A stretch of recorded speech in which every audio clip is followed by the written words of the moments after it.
축원합니다.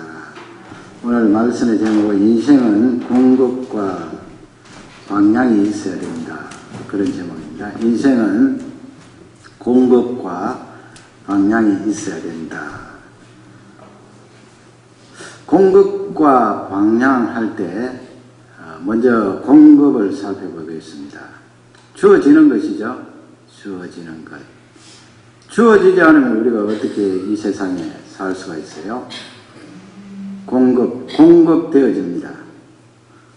하나님께서 우리를 만드실 때 사람 만들기 전에 사람은 6일째 만들었죠.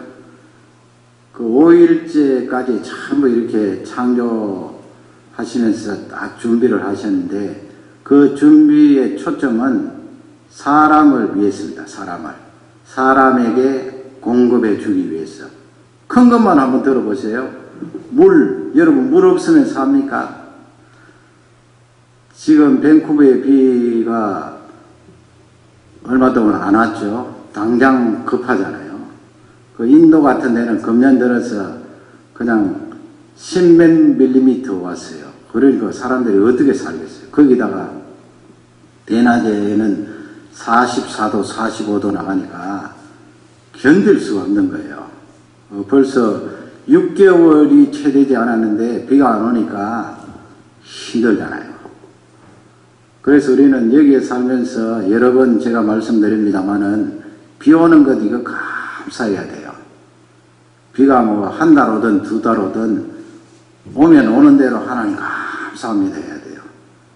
비가 공급되지 않으면 심각한 문제가 일어납니다. 이 밴쿠버도 조금 가물 것 같은데 7월달, 8월달 이렇게 비 안 와보세요. 잔디 다 마르죠. 나무에도 지장이 있죠. 마음껏 우리가 물을 사용하는데 지장이 있습니다. 공급. 하나님이 공급해 주시죠. 태양, 왜 하나님이 넷째 날 만드셨어요? 우리 사람에게 공급해 주시기 위해서. 첫째가 사람이요. 그 다음에는 동물들, 식물들 공급하시기 위해서. 태양 없이 우리가 살 수 있나요? 지구에 하나님께서 산소를 주셨잖아요. 산소, 옥시전. 지구 대기권에 산소가 없으면 우리가 어떻게 살아요? 산소 한 통 사람이 만들어서 사용하려면 얼마나 비싼데요. 공급. 우리 인생은 이 공급이 반드시 있어야 되는데 하나님께서 공급하실 때 말씀과 같이 간다는 거예요. 말씀이 있는 곳에 공급이 있어요. 우리가 인생을 살면서 다 갖추어졌어요. 뭐 이것도 풍족하고 저것도 풍족하고 내 생각대로 잘 되고 그런데 한 가지 딱 부족한 것이 있어요.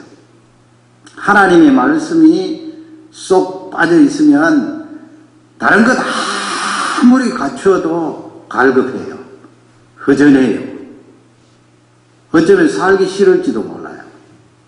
그래서 공급이라는 이 단어를 사용할 때 하나님의 말씀이 반드시 따라와요. 하나님의 말씀이 있는 곳에 공급이 있어요. 공급이 있는 곳에 하나님의 말씀이 있어요.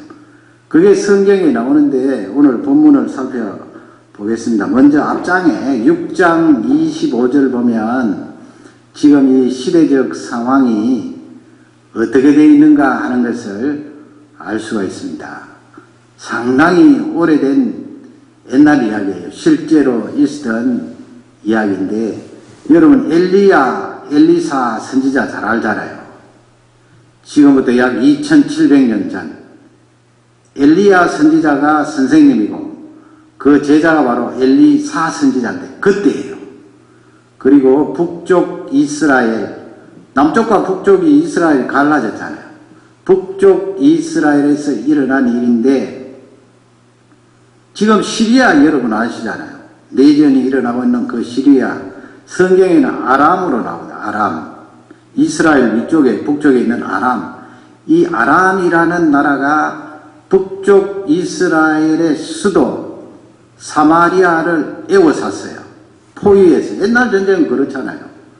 뭐 요즘 같으면은 속도를 내어서 전자로 디지털로 그렇게 폭탄을 떨어뜨리고 그렇게 하지만 옛날이야 그냥 시간을 끄는데 그 가운데 먹을 것이 없으면 성 안에 있던 사람들이 굶어서 견딜 수가 없으니까 물 끊고 먹을 양식 끊으면 전쟁이 지는 거예요.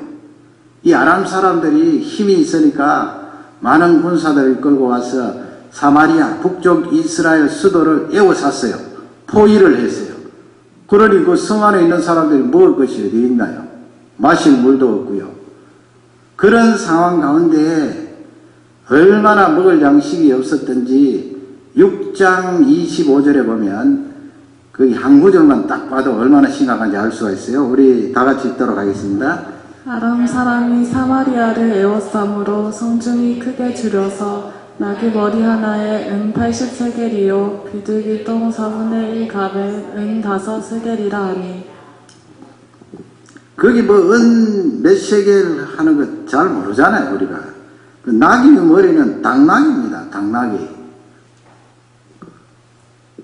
당나귀 여러분 아시죠? 말도 아니고 당나귀. 이스라엘 사람들은 당나귀 고기 잘 안 먹습니다. 부정한 짐승이라고 해서. 그 나귀 머리, 몸뚱아리 살집 많은 것도 아니고요. 나귀 머리 하나에 80세겔 하면은 이 한 세겔, 은 80세겔, 은 한 세겔이 노동자들 한 4일 일이에요. 4일. 지금식으로 따지면 하루에 한 120불 받는다고 보면 4일이라면 거의 500불이잖아요. 은 한 세겔이 500불인데 한번 곱해보세요. 500불 곱하기 80세겔이니까 은 5팔이 40 얼마예요? 5팔이 40 얼마예요? 5팔이 거의 1년이에요. 1년. 거의가 아니고 1년 넘는 그런 품삯입니다. 열심히 1년 동안 일해서 나귀 머리 하나 사서, 나귀 머리 사서 뭐 얼마나 먹겠어요? 푹 구우면 뼈는 먹지 못하잖아요. 그 정도로 물가가 오르고 먹을 것이 없었다. 그 다음에 또 보면 갑이라는 단어가 나오잖아요. 한 갑은 1.2리터예요. 그러니까 4분의 1 갑 하면은 얼마겠어요? 300ml. 300ml 하면 여러분 조금 큰 그 작은 주스팩에 들은 거고 한 300대요. 그러니까 한 움큼. 뭐가 그렇다는 거예요? 비둘기똥. 개혁 성경에는 다르게 되어 있는데 비둘기똥을 어떻게 먹는가? 워낙 먹을 것이 없으니까 비둘기똥을 거두어다가 그걸 바짝 말려서 사람들이 먹나 봐요. 그 곡식도 아니고 비둘기똥을 모은 그것도 한 움큼에 얼마라고요? 5세겔. 5세겔 하면은 얼마라 그랬어요? 4 곱하기 5 하면은 20일 동안. 20일 동안 열심히 일해서 그 품삯을 받아서 비둘기똥 한 움큼 살 정도로. 그러니 이 사마리아 성 안에 얼마나 굶주림이 심했다는 것을 알 수가 있죠.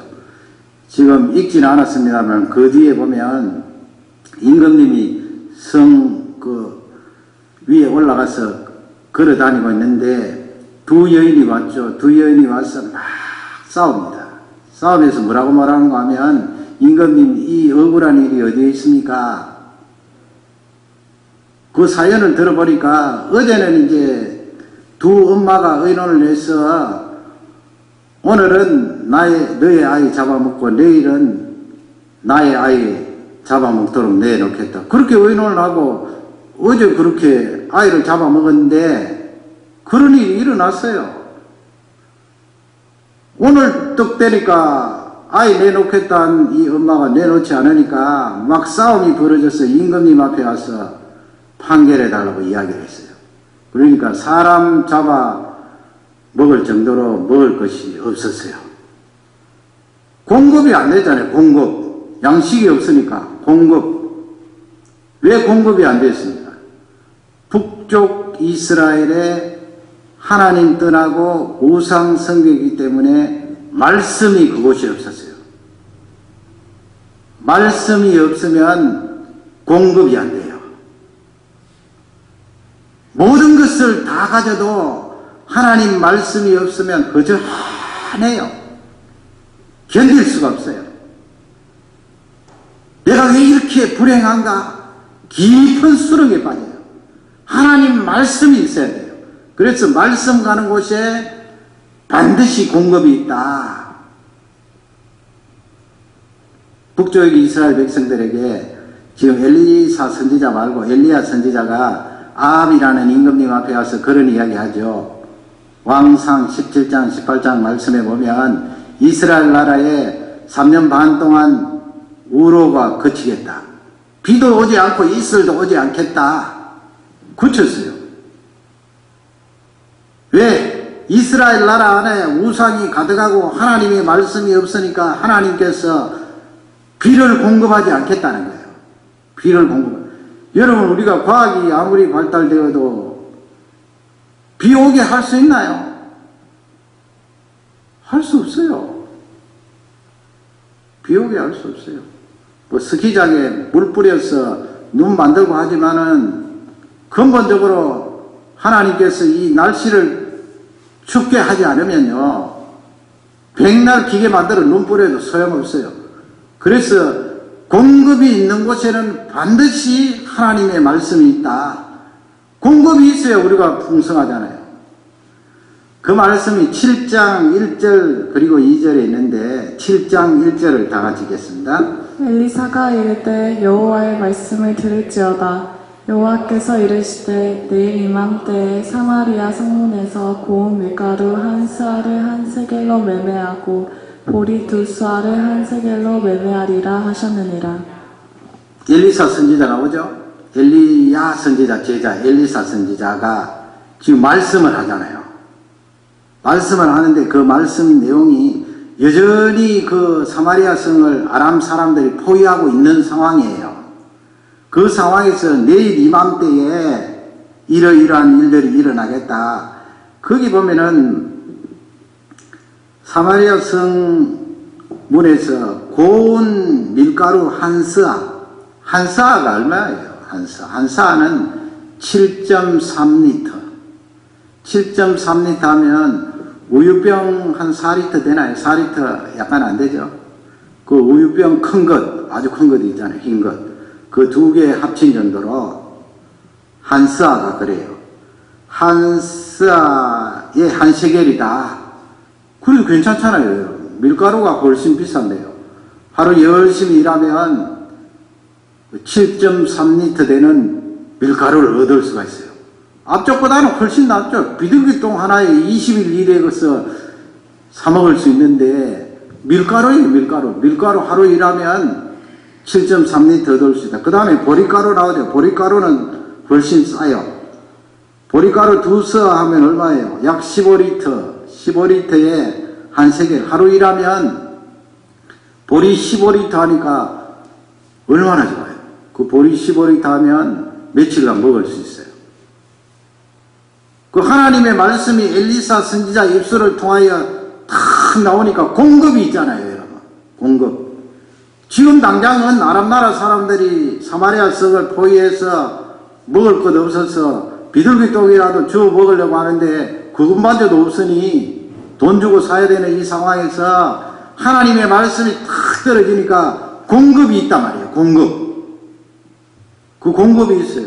2절에 보면 거기 한 사람이 등장을 해요. 여러분 이 2절 말씀을 꼭 기억하면서 나도 이 정도로 이야기했을 것이다 생각하면 됩니다. 2절을 다 같이 읽겠습니다. 그때 왕이 그의 손에 의지하는 자 곧 한 장관이 하나님의 사람에게 대답하여 이르되 여호와께서 하늘에 창을 내신들 어찌 이런 일이 있으리요 하더라. 엘리사가 이르되 내가 내 눈으로 보리라. 그러나 그것을 먹지는 못하리라 하니라. 왕을 이렇게 호위하는 그런 장관입니다. 상당히 지위가 있는 그런 장관, 용사겠죠. 그런 장관이 엘리사 선지자 말씀, 하나님의 말씀을 듣더니 그 엘리사에게 이렇게 이야기합니다.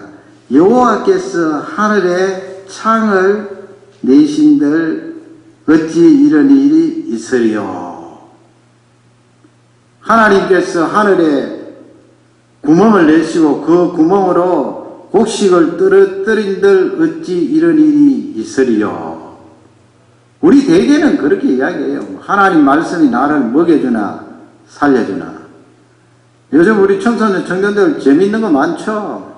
그냥 클릭만 하면은 정신없이 시간 지나가고, 야, 이렇게 시간 재미있고 이 속에 들어가면 많은 공간이 있는데 얼마나 좋은가 많이 빠져 있는데, 이런 상황에 하나님의 말씀이 나에게 무엇을 공급해 주실 것인가? 하나님의 말씀에 대한 나의 기대와 생각은 점점 약해져요. 점점 약해져요. 저 뒷전에 가 있어요. 이 장관이 우리 안에요. 하나님께서 하늘에 창을 내신들 어찌 그런 일이 일어날 수가 있겠습니까? 하나님의 말씀이 있는 곳에 공급이 있는데 이 장관이 그렇게 이야기했어요. 그러니까 엘리사가 하반절에 보면 너가 내 눈으로 볼 것이다. 내일 볼 것이라고 말입니다.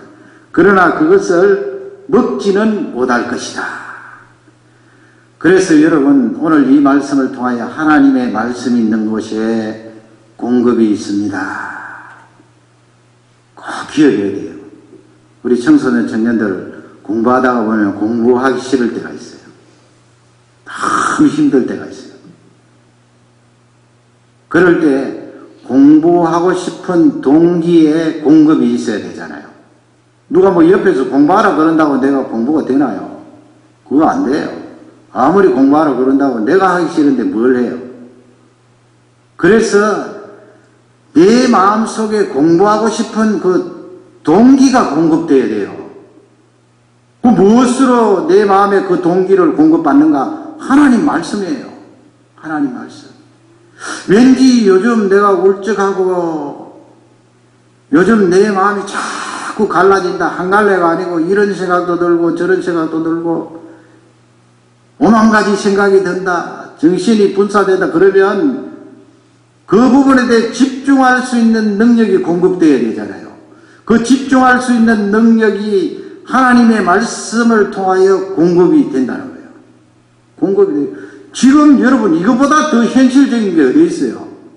1절, 2절 말씀은 제가 방금 말씀드린 어떤 동기라든지 용기라든지 그런 추상적인 개념이 아니고 먹을 거잖아요. 먹을 거. 실제 비둘기똥을 먹으면서 살아가는 이스라엘 백성들에게 너희들에게 밀가루가 공급되고 보리가루가 공급될 것이다. 입으로 먹을 수 있는, 목을 죽일 수 있는 그런 양식이 공급된다는 구체적인 말씀 아니에요. 구체적인 말씀이 나와 있습니다. 하나님의 말씀을 통하여 공급이 된다는 거예요. 이번 한 주간도 생활할 때 이 하나님의 말씀을 통하여 충분히 공급받으시기를 주님의 이름으로 축원합니다. 두 번째는 무엇입니까? 방향입니다. 방향. 하나님의 말씀을 통하여 내가 방향이 잡힌다는 거예요. 방향이 잡혀야 되잖아요. 방향 안 잡히면 어떻게 우리가 살겠어요? 그 방향을 잡아준다는 거예요. 3절에 가면 거기에 개역 성경에는 문둥병자 그렇게 나와 있습니다만은 우리 개정 개역에는 나병 환자 그렇게 되어 있죠. 나병이 무서운 병 아니에요. 요즘은 약이 잘 나왔습니다만은 살이 썩어져 들어가고 같이 건강한 사람하고 생활할 수 없는 그런 무서운 질병입니다. 당시에도 많이 있었죠. 3절을 우리 다 같이 읽겠습니다. 성문하기에 나병 환자 4사람이 있더니 그 친구에게 서로 말하되 우리가 어찌하여 여기 앉아서 죽기를 기다리랴.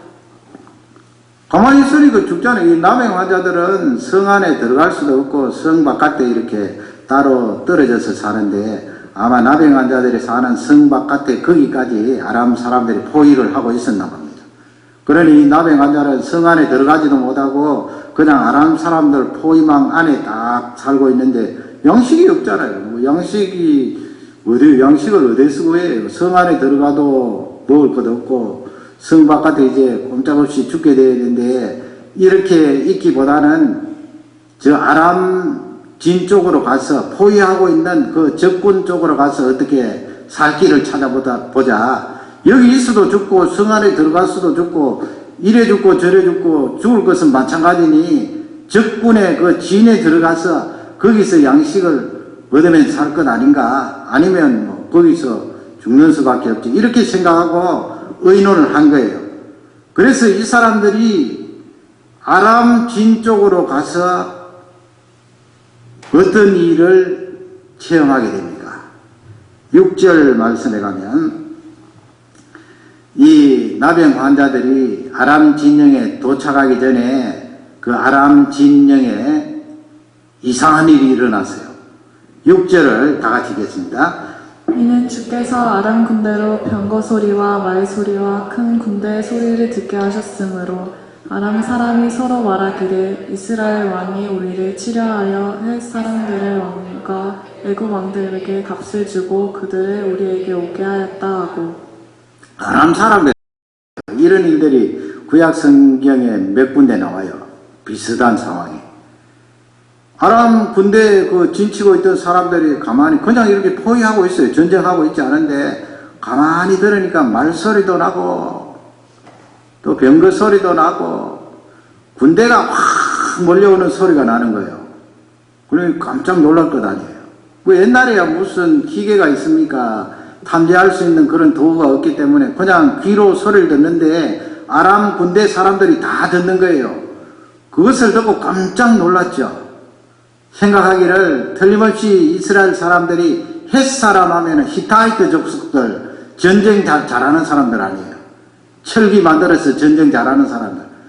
그 사람들에게 돈을 주어서 전쟁하게 했구나, 용병으로 샀구나, 그 말이에요. 그 다음에 이집트 사람들, 전쟁 잘하는 사람들, 그 사람들에게 돈을 주어서 용병으로 샀구나. 그래서 이집트 사람, 헷 사람, 이스라엘 군사들이 이제 우리를 치러 오는구나, 저 소리 들어봐라. 그래서 다 도망간 거예요. 헛소리 들은 거죠, 헛소리. 헛소리지만은 아람 진영에 있던 모든 군사들이 똑같이 듣고 그렇게 놀라서 도망가 버렸어요. 그래서 천막은 다 텅텅 비었어요. 자기들 가지고 온 무기, 먹을 것 다 놓고 도망간 거예요. 그러니 여러분, 나병 환자가 그 진에 도착해 보니까 군사들은 아무도 없고 먹을 것 잔뜩 있고 금 있고 은 있고 옷 있고 전부 건질 거잖아요. 그 다음 구절 보겠습니다. 8절 다 같이 읽겠습니다. 그 나병 환자들이 직면 끝에 이르자 한 장막에 들어가서 먹고 마시고 거기서 은과 금과 의복을 가지고 가서 감추고 다시 와서 다른 장막에 들어가 거기서도 가지고 가서 감추니라. 오랫동안 성을 포위하고 있었기 때문에 옳게 먹지 못하고 굶주리고 있었는데 나병 환자들은 더 하겠죠. 그 사람들이 뭐 농사를 옳게 지겠어요. 먹을 것이 어디 있겠습니까? 그냥 거지처럼 얻어먹고 사는 사람들 아니에요. 이 사람들이 아람 진영에 갔더니 다 비어 있으니까 먹을 것 잔뜩, 보석들 잔뜩, 옷이 얼마나 해요. 그 옷이 잔뜩. 그래서 열심히 챙기고 있는데 9절 말씀에 가면 그들이 그런 이야기를 해요. 9절을 다 같이 읽겠습니다. 나병 환자들이 그 친구에게 서로 말하되 우리가 이렇게 해서는 아니 되겠도다. 오늘은 아름다운 소식이 있는 날이거늘 우리가 침묵하고 있도다. 만일 밝은 아침까지 기다리면 벌이 우리에게 미칠지니 이제 떠나 왕궁에 가서 알리자 하고. 이 나병 환자들이 방향을 잡는 것 아니에요? 열심히 챙기고 먹고 금은 보석 가득 거두어들여서 그냥 자기 살고 있는데 가면 뭐 누가 뭐라 그러겠어요? 뭐라 그러지 않아요. 누가 거기에 왔는지 알 수도 없고요. 그러나 이 사람들이 우리가 지금 이렇게 가만히 있으면 이 좋은 날, 아름다운 날, 아람 사람들이 다 도망간 이 날 우리가 가만히 있으면 벌을 받을 것이다. 무슨 벌요? 하나님이 가만히 계시지 않을 것이다. 그래서 이 사람들이 다시 사마리아 성으로 가서 그걸 알리잖아요. 이게 무엇입니까? 방향을 잡는 거예요. 방향을 잡았어요. 하나님께서 벌하실 거예요. 방향을 잡았어요. 이게 우리에게 얼마나 중요합니까? 그들이 비록 나병 환자지만은 근본적으로 이스라엘 백성이기 때문에 그들 속에 하나님의 말씀이 있었어요. 자기들 다 챙겨서 거하는 그곳으로 가도 되지만은 하나님 말씀이 그 속에 있어서 생각나게 해서 사마리아 성의 사람들에게 이 내용들을 말하리라. 그래서 사마리아 성이 엘리사 선지자 이야기한 대로 그날에 해방이 되고 밀가루와 보리가루를 먹을 수 있게 된 것입니다. 이 나병 환자들은 방향을 잡았어요. 방향 잡는 일이 중요하죠. 얼마나 중요합니까? 내가 방향이 잡혀 있습니까? 무엇이 나를 방향 잡게 합니까? 하나님의 말씀이 나의 방향을 잡게 해요. 그래서 우리 인생은 하나님의 말씀이 공급해 주는 이 방향 잡는 것이 반드시 있어야 돼요. 방향 잡는 것이 있어야 되잖아요. 그 방향이 우리에게 꼭 필요해요. 오늘 그래서 최태섭이라는 분을 소개하려고 합니다. 이분은 벌써 한 20년은 안 됐습니다만 1990년대 후반에 이미 천당 가신 분이에요. 한국유리라고, 우리 한국에서 한국유리 하면 대단히 큰 회사인데 장로님이세요. 원래 이분은 사업을 잘 하시는 분이에요. 그래서 일제강점기라 그러죠. 일본 사람들이 우리를 지배했을 때 저 만주에 가서 거기서 공장을 세워서 사업을 했는데 직원들이 많았어요.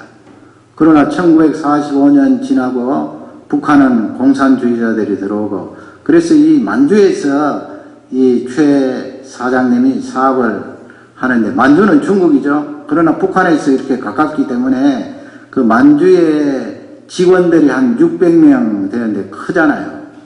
600사람이 이 회장님 공장에서 일을 했는데 만주에 있던 그 직원들이 공산주의의 영향을 받았어요. 그래서 이 사장님을 꽁꽁 묶어서 돌을 들어서 거기에 600사람을 막 선동을 하는 거죠. 선동을 해서 돌을 들어서 죽이려고 했어요.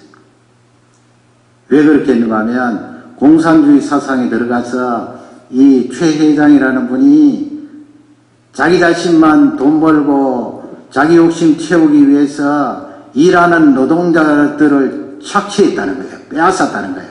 노동자에게 줄 돈을 주지 않고 빼앗았다는 거예요. 그래서 600사람이 모여있는 가운데 꽁꽁 묶어놓고 재판을 하는 거예요. 재판을 해서 마지막 순간에 돌을 던져서 사람들이 치려고 하는데, 그때 이 최 회장님이 눈을 감고 기도를 했어요. 왜냐하면 이분이 신앙이 있었거든요. 그 북쪽에 오산학교라고 하는 아주 신앙 좋은 그런 학교가 있었어요. 그 오산학교에서 신앙을 받았어요. 그래서 이분이 신앙이 있었어요. 마지막 돌을 들어 사람들이 뭐 스테반 집사님처럼 600사람이 돌 들어 때리면 금방 죽잖아요. 그런 상황 가운데 그냥 눈을 감고 나에게 기도할 수 있는 시간을 달라 이야기를 하고 눈을 감고 기도를 했는데, 하나님 아버지, 내가 할 수 있는 능력은 지금 아무것도 없습니다. 그래서 이제 돌이 날아오면 나는 죽게 되어 있는데, 만일에 하나님께서 나를 한 번만 살려주시면 내가 일생 하나님을 증거하는 그런 사람으로 살겠습니다. 그렇게 기도하는데 눈에서 눈물이 줄줄 흐르는 거예요. 그 하나님께서 도와주셨죠. 그렇게 눈물을 줄줄 흘리고 있는데 한 10분 동안 아무 사람도 이야기하지 않는데 이 최 회장님이 이야기합니다. 이분이 신앙이 있었기 때문에 직원들에게 전심을 다 싸주었다. 전심을. 당시만 해도 전심 그렇게 주고 일 시킨 데가 없었대요. 전심을 다 주고 그렇게 직원들에게 잘했는데, 이 직원들이 공산주의 사상에 영향을 받아서, 물론 다 그런 것은 아니고 몇 사람이 그렇게 해서 선동을 하는 바람에 이제 죽게 되었어요. 이 최 회장님이 그 10분 동안 시간이 흐를 때 이야기를 했어요. 나는 하나님을 믿는 사람인데 지금까지 여러분들이 일할 때 내가 할 수 있는 최선을 다해서 여러분에게 임금을 주고 그렇게 했는데 지금 이 순간 나를 향하여 돌을 들어 치료합니까? 나는 하나님 앞에 부끄러움이 없습니다. 내가 잘못한 것 있으면 돌을 들어서 지금 치십시오. 그렇게 하고 눈을 감았는데 조금 지나니까 어떤 사람이 벌떡 일어나서 우리 사장님은 절대로 우리에게 돌아올 돈을 착취하지 않았습니다. 저런 사장님은 훌륭하신 사장님입니다. 지금 우리가 선동에 넘어가서 사장님을 향하여 돌을 던지려고 합니다. 그러니까 여기저기에서 박수를 치면서 이 최 사장을 해치려고 했던 사람들이 도리어 잡히게 되고 이분은 살아남게 되었어요. 그러니까 살아난 거 아니에요. 하나님이 살려주셔서. 그래서 이분이 일생 좋은 일을 많이 했는데 국제기아대책본부인가 그 큰 선교단체 비슷하죠. 그 단체를 이분이 만들었고요. 또 한국유리를 경영하면서 좋은 일을 많이 하신 분이에요. 이분이 이제 사업을 잘하기 때문에 다시 이제 그 북쪽에 있다가 공산국가가 들어오니까 다시 남한에 와서 서울에서 사업을 하는데 6.25 전쟁 전이에요. 사업을 잘했어요. 사업하는 사장님들은 돈을 빌리잖아요. 은행에. 이분도 은행에서 돈을 빌려서 그렇게 사업을 했는데 그 한국 전쟁이 다 터진 거예요. 그러니 어떻게 해요? 그 한국 전쟁 중에서도 또 사업을 이렇게 운영을 했는데 왜 한국 전쟁 중에 우리 유엔군하고 한국군이 북한으로 이렇게 올라갔잖아요. 올라갔다가 중공군이 내려올 때 다시 내려왔죠. 1951년 겨울에 그 1.4 후퇴라 그러는데 그 중공군이 다시 쫙 내려오니까 완전히 피난을 가야 되잖아요. 피난을 가야 되는데 당시만 해도 뭐 1차로 북한이 6.25 때 폭탄을 터뜨리고 있기 때문에 서울 부근에도 다 화재가 나고 복구가 되지 않은 상황이에요. 다시 피난을 가야 되는데 이 최태석 사장이 은행을 찾아간 거예요. 은행을 찾아가서 지금까지 내가 빌린 돈을 갚겠다는 거예요. 여러분 그 전쟁통에 돈을 갚을 사람이 누가 있어? 그래서 은행 직원이 나와서 선생님, 사장님 지금 당신도 피난을 가야 되고 우리 은행 직원도 다 피난을 가야 되는데 돈 갚을 상황이 아닙니다. 그리고 돈을 갚으려고 하시면 우리 은행 쪽에서 무슨 기록이 있어야 되는데 기록이 다 불탔습니다. 불타서 누가 돈 빌려가는지 알 수가 없습니다. 그러니 그냥 돌아가십시오. 그래도 이분이 뭐라고 말했는가 하면 당신이 은행이 가지고 있는 증거 문서가 불탔을지라도 틀림없는 사실은 나는 당신들에게서 돈을 빌렸습니다. 그것을 아는 존재는 나 자신이고 그리고 하나님입니다. 하나님이 아십니다.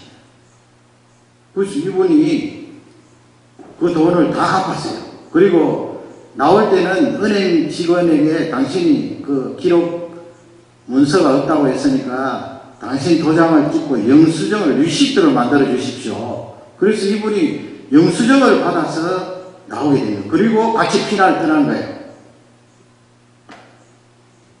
제주도로 갔어요.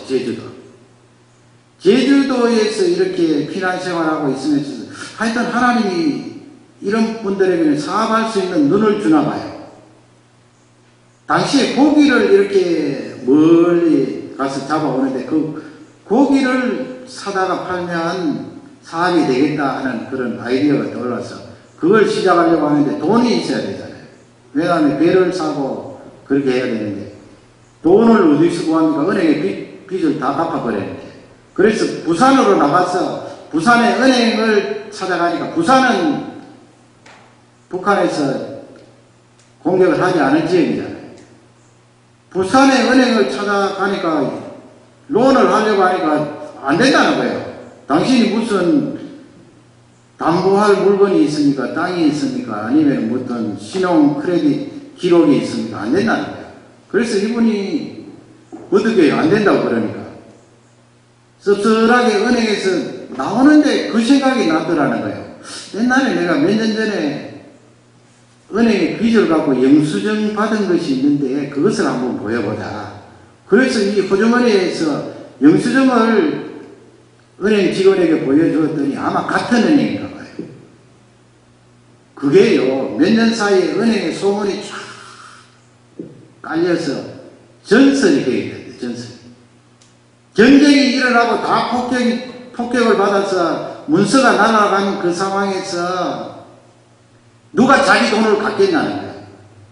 그러나 이분은 돈을 갖고 와서 은행에 빚을 다 갚은 그 은행에 소문이 돌아서 그것이 사장님이 바로 그 사람입니다. 그래서 여러분 그때 당시에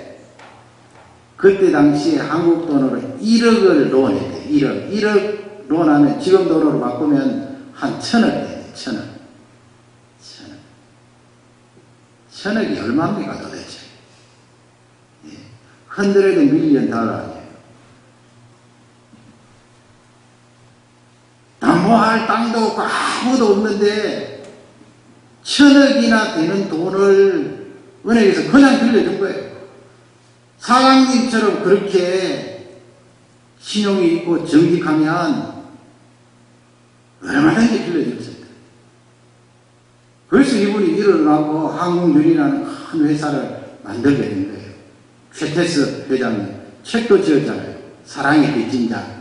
여러분 이분이 한번 생각을 해보세요. 이분이 지금 나병 환자들이 자신들이 금은 챙겨서 먹을 거 챙겨서 그냥 달랑 자기들이 살고 있는 그곳으로 가서 살면 누가 뭐라 그래요?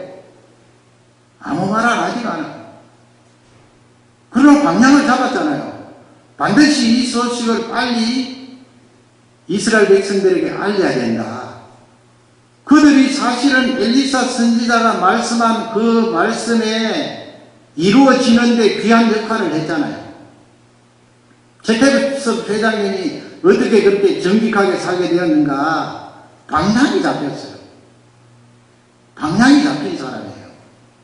문서가 다 불타고 내가 돈 빌린 것 아무도 모를지라도 하나님은 아신다. 그래서 나는 이 방향을 잡고 이리로 가서 은행에 돈을 갖겠다. 그렇게 방향을 잡으니까 귀한 일들을 감당하죠. 방향을 잡을 수 있도록 하나님께서 그에게 말씀을 주셨습니다. 이 회장님에게 말씀이 있기 때문에 방향을 잡은 거예요. 하나님 말씀에 방향을 잡은 것입니다. 여러분 점점 이제 하나님 말씀 등한시하게 되는 시대가 옵니다. 우리는 그래도 나을지 몰라요. 점점 등한시해요. 기회가 자꾸 사라지잖아요. 하나님 말씀 가까이 할 수 있는 기회가 사라지고 어쩌면 내 마음에서 그런 마음 별로 안 일어나고 하나님 말씀을 가까이 하고 하나님 말씀이 공급해 주시고 하나님 말씀이 방향을 잡는다는 이것을 붙들고 어떻게 하든 하나님의 말씀을 가까이 해야 돼요. 읽어야 되고 들어야 되고 가까이 해야 돼요. 이 말씀이 우리에게 축복이 되기를 바랍니다. 우리가 인생을 사는데 공급이 없으면 살 수가 없습니다. 방향을 잡지 못하면 헛된 인생을 삽니다. 하나님의 말씀이 방향을 잡게 합니다. 공급해 줍니다. 이 말씀이 우리에게 축복이 되기를 주님의 이름으로 축원합니다.